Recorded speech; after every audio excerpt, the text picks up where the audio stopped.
नमस्कार। आज हम वाल्मीकि रामायण के अयोध्या कांड की कथा सुनेंगे।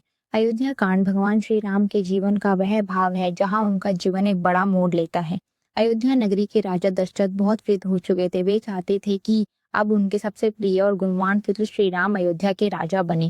पूरी अयोध्या इस समाचार से बहुत प्रसन्न थी। नगर सजाया गया, ढोल नगाड़े बजे और सभी राम के राज्याभिषेक की तैयारी करने लगे। लेकिन इसी समय रानी केकई की दासी मंदरा ने उन्हें भड़काया। उनसे कहा कि यदि राम राजा बन गए तो भरत को कभी राज्य नहीं मिलेगा।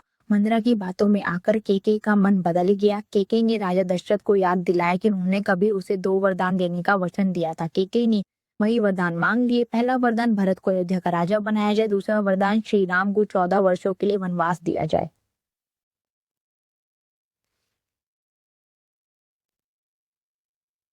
राजा दशरथ यह सुनकर बहुत दुखी हो गए।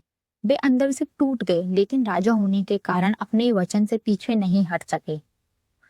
जब श्री राम को यह समाचार मिला तो वे बिल्कुल भी दुखी नहीं हुए। उन्होंने शांत भाव से कहा, पिता का वचन निभाना मेरा धर्म है।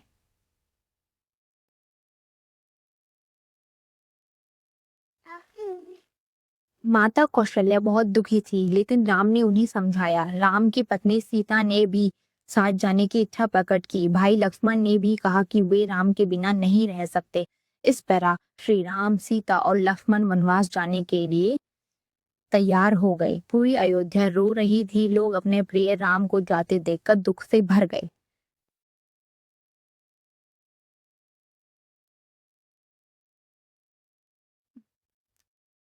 राजा दशरथ राम से विदा लेते वो पड़े।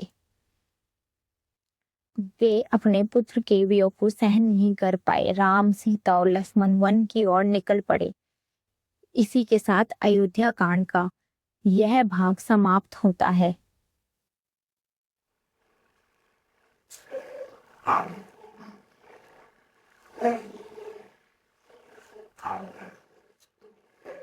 अयोध्या कांड हमें सिखाता है कि सच्चा धर्म वही है जिसने त्याग, आज्ञा पालन और सत्य के मार्ग पर चलना हो।